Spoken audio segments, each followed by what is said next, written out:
मी doctor Sheetal Babanrao Shinde. मी जिल्हा मानसिक कार्यक्रम जो आहे आपल्या जिल्ह्यामध्ये साधारणतः 5 वर्ष झाला कार्यक्रम चालतो. त्याच्या अंतर्गत मानसोपचार तज्ज्ञ म्हणून काम करत आहे. प्रथमतः मी प्रजापिता ब्रह्मकुमारी ईश्वरीय विश्वविद्यालय सांगली आणि ओम शांती यांच्या मार्फत जो आजचा महिला दिनानिमित्तचा विशेष कार्यक्रम आयोजित केला त्याबद्दल मी त्यांचे आभार मानते आणि या कार्यक्रमामध्ये मला बोलण्याची संधी दिली त्याबद्दल मी त्यांचे आभार मानते. आजचा जो विषय आहे की महिलांचं जे आजच्या समाजामधलं योगदान याला अनुसरून मी बोलणारच आहे. पण महिलांचं ते योगदान आणि महिलांचं मानसिक आरोग्य, जसं की ताईंनी पण सांगितलं की मानसिक आरोग्य किती इम्पॉर्टंट आहे. सो त्यालाच एक मानसोपचार तज्ज्ञ म्हणून मी पुढे थोडीशी त्याची माहिती तुम्हाला मी सांगणार आहे.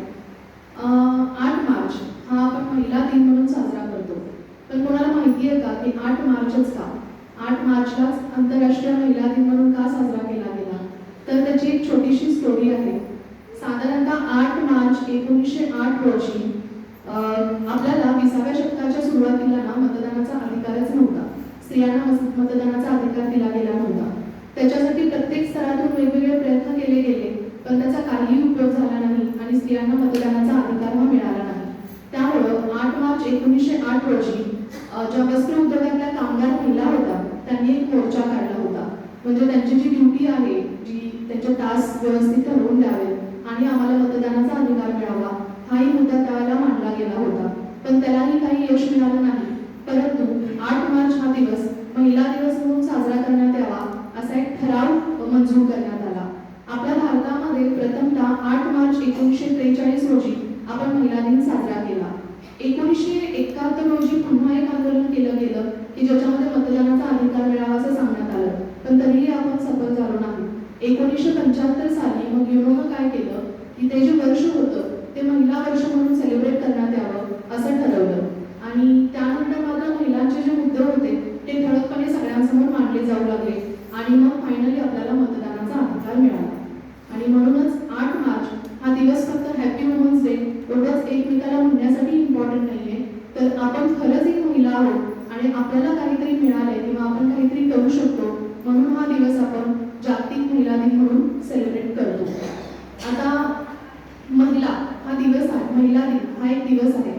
तर याच्या अनुषंगाने मला काही काव्यपंक्ती तुम्हाला सांगायच्या आहेत. सगळ्यांना या काव्यपंक्ती माहिती आहेत आणि एक सुंदर गाणं आहे. ते असं आहे की तुझ्या विना वैकुंठाचा कारभार चालेना, एकट्या विठुरायाला हो संसार हा पेलेना, तू सकलांची आई 7 जन्माची पुण्याई, घेई पदरात आम्हावरी छाया भवबाई, रखुमाई रखुमाई रखुमाई रखुमाई. हे गाणं तुम्ही ऐकलंय ना? किती सुंदर गाणं आहे ना ते. म्हणजे मी काय म्हणतो पण गायिका नाहीये त्यामुळे मला म्हणता येत नाही, पण ह्याच्यामध्ये जी रखुमाई आहे ती कोण आहे? एक स्त्री, तुमच्या आणि माझ्यासाठी, बरोबर आहे? तर ही जी स्त्री आहे ती आपल्या आयुष्यामध्ये वेगवेगळ्या रूपामध्ये येते. आई म्हणून येते, कधी मावशी म्हणून येते, कधी काकू असते, कधी मैत्रीण असते, कधी आजी असते. आणि ही जी प्रत्येक रूपातली स्त्री आहे हे एक आपल्यासाठी सामर्थ्याचं प्रतीक आहे, बरोबर? पूर्वीच्या काळी काय व्हायचं, स्त्रियांना जसं ताईंनी सांगितलं की दुय्यम स्थान होतं. चूल आणि मूल याच्या पलीकडे तिचं काहीही अस्तित्व नव्हतं. तू घरामध्ये राहायचं, 4 भिंतीच्या पलीकडे जायचं नाही, सगळ्या रूढी परंपरा चालीरीती सगळ्या फॉलो करायच्या, हेच तिच्यासाठी एक कानमंत्र दिला जायचा आणि तिला तसंच वागायला भाग पाडलं जायचं. परंतु आता तसं आहे का? आपण साधारणतः 2025 मध्ये जगतोय आणि स्त्रिया वेगवेगळ्या क्षेत्रामध्ये आपल्या ठसा उमटवतात. म्हणजे मॅडम आहे, त्या मॅडम आहे, ह्या सगळ्यांकडे बघून आपल्याला एक आदर्शाची भावना निर्माण होते. जशी एक स्त्री घरामध्ये धूळ साफ करू शकते तशीच ती रणांगणावरती शत्रूला धुळी चालू शकते, हे आपण पाहिलेलं आहे. म्हणूनच अशा वेगवेगळ्या क्षेत्रामध्ये जो ठसा उमटवला गेलाय अशा स्त्रीचा आदर आणि सन्मान करणं हे आपलं कर्तव्य आहे.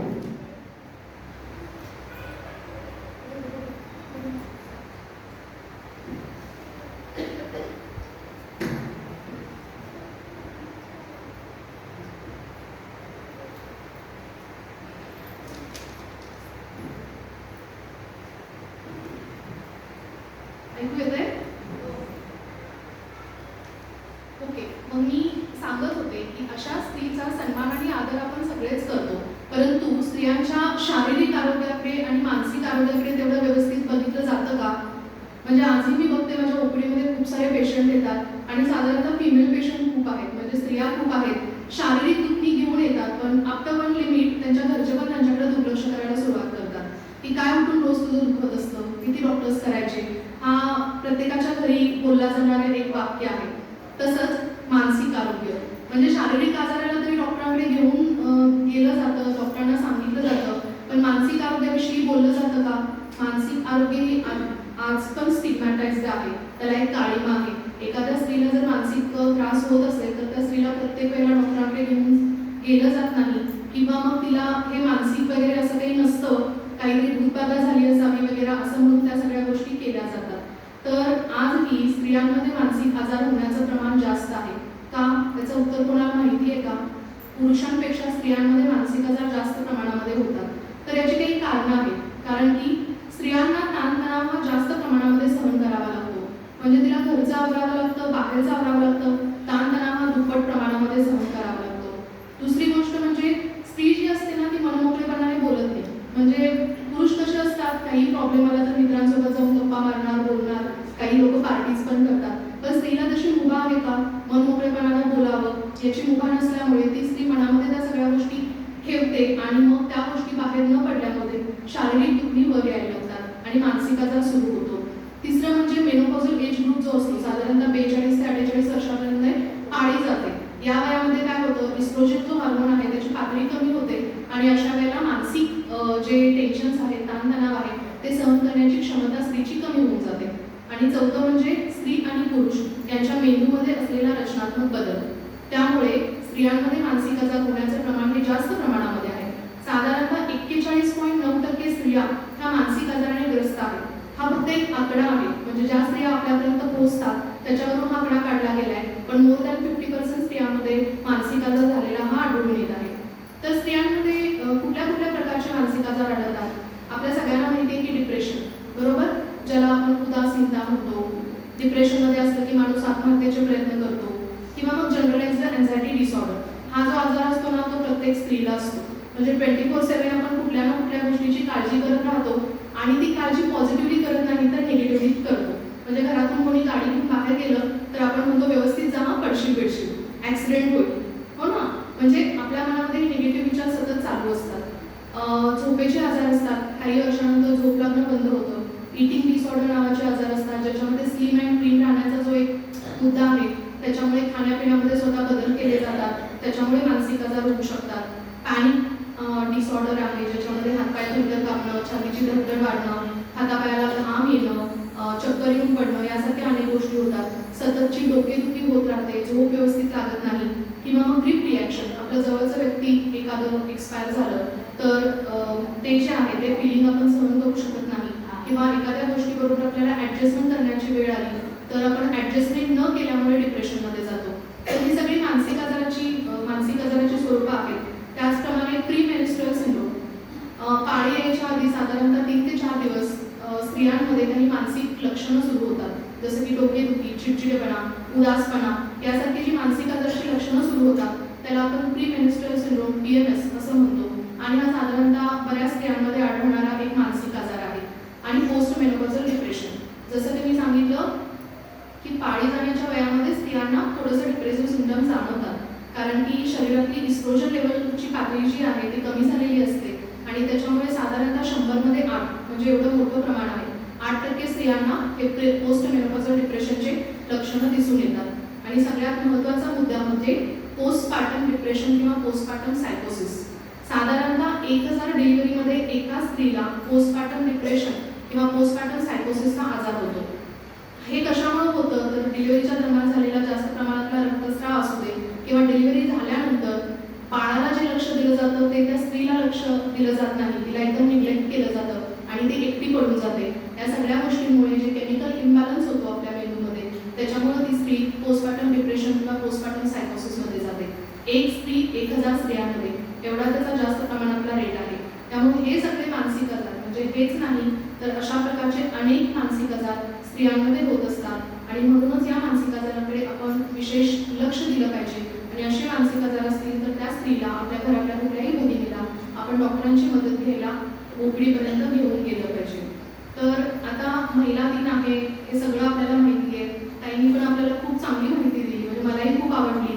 मीही कधी कधी माझ्या रागाचा कंट्रोल म्हणजे लॉस होतो माझा, तर अशा वेळेला कसं कंट्रोल केलं पाहिजे.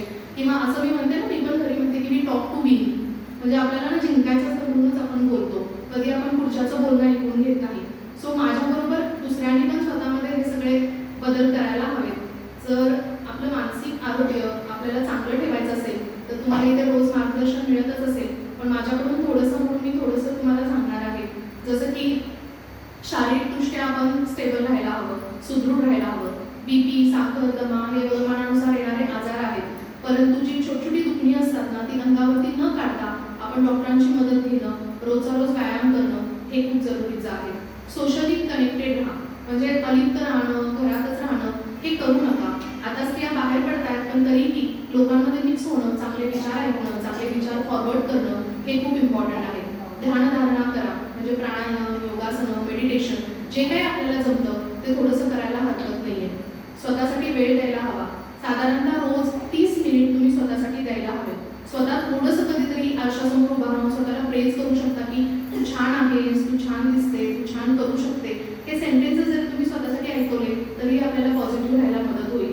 योग्य आहार घ्यायला पाहिजे, पुरेशी झोप घ्यायला पाहिजे. साधारणतः 6 ते 8 तासाची रोजची झोप खूप इम्पॉर्टंट आहे.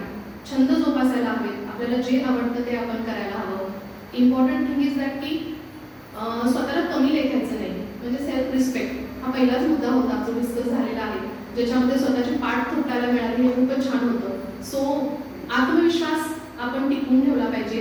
दुसऱ्यांबरोबर कम्पेअर नाही केलं पाहिजे की ती कशी, मी कशी, तिचं कसं आहे, माझं कसं आहे, मी मोठी. जे नार्सिसिस्टिक थॉट असतात ना, मला सगळं कळतं, ह्या सगळ्या गोष्टी मागे कुठेतरी ठेवायला पाहिजेत. दुसऱ्यांच्या मताचा आदर करायला शिकलं पाहिजे.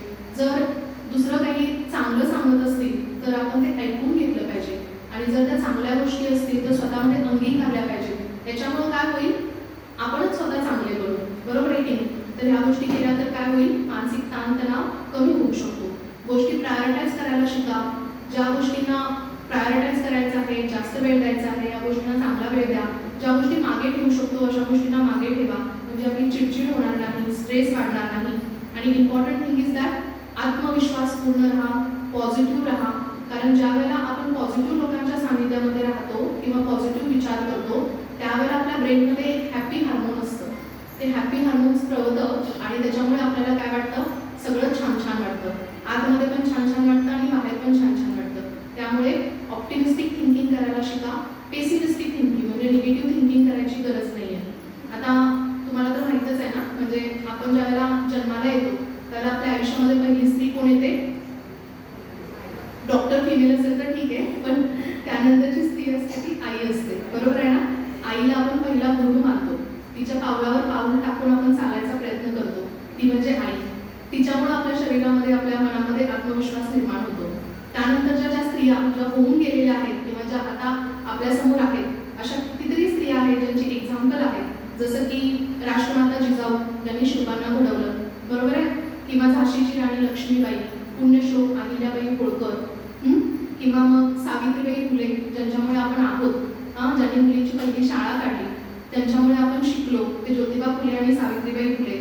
तसंच आपल्या पहिल्या महिला डॉक्टर आनंदी गोपाळ जोशी, ओके, किंवा आपल्या पहिल्या महिला पंतप्रधान इंदिरा गांधी, ओके, किंवा पहिली कार ज्यांनी चालवली त्या म्हणजे सुजान डी टाटा.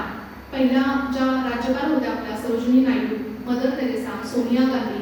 आपल्या ज्या राष्ट्रपती होत्या त्या प्रतिभाताई पाटील, सुनीता विल्यम्स. आताच्या राष्ट्रपती ज्या आहेत त्या द्रौपदी मुर्मू, किंवा आपली सांगलीची स्मृती मानधना, ठीक आहे, हे क्रिकेटर आहे. तर या सगळ्यांचा जो आदर्श आहे तो आपल्या नजरेसमोर आहे. त्यांच्या कर्तृत्वाने त्यांनी आपल्याला एकदम उजळून टाकले, बरोबर आहे की नाही. आपण त्यांच्याकडे बघूनच आपल्याला एकदम मोटिवेशनल आणि सकारात्मक फील होतं. त्या करू शकतात तर आपण काही करू शकत असं आपल्याला कुठेतरी वाटायला लागतं. सो हा जो आत्मविश्वास आहे, जसं ताई म्हणाल्या की आत्मा, त्याचा आत्मविश्वास हे खूप इम्पॉर्टंट आहे. जर इंटरनली आपल्याला छान छान वाटलं ना तर ऑब्व्हियसली आपल्या सभोवतालचं सगळं वातावरण छान वाटायला लागतं. म्हणूनच हा जो आत्मविश्वास आहे तो जर आपण घेऊन चाललो तर यशाची पावलं आपण खरोखरच पुढे टाकू शकतो आणि यश गवसायला आपल्यालाही आकाशी ठेंगणं पडू शकतं. म्हणूनच या महिला दिनाच्या निमित्ताने आपण सगळेजण एक वचन घेऊया की काहीही झालं, कितीही प्रॉब्लेम आला तरी तो टेम्पररी आहे. ही जी फेज आहे ती कोरोनासारखी टेम्पररी आहे. सो ही जाणार आहे आणि नव्या सूर्याची पहाटी आपल्याला दिसणार आहे असा विचार करायचा आहे आणि आपली पावलं पुढे टाकायची आहेत. आणि म्हणूनच जाता जाता मी तुम्हाला 4 सुंदर पंक्ती आणखी सांगणार आहे की त्या अशा आहेत.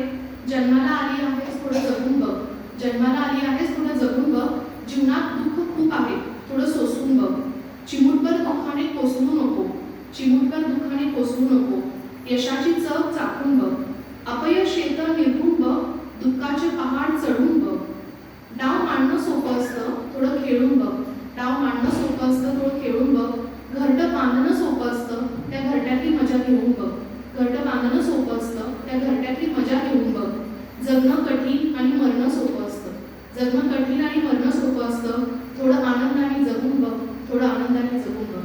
धन्यवाद. धन्यवाद शीतल मॅडम. तर आपण अतिशय सुंदर माहिती आणि सुंदर आपण आपला आपला टॉपिक्स बसले गेला. मानसिक आजार त्याचबरोबर आपल्याला तणावमुक्त राहण्यासाठी जे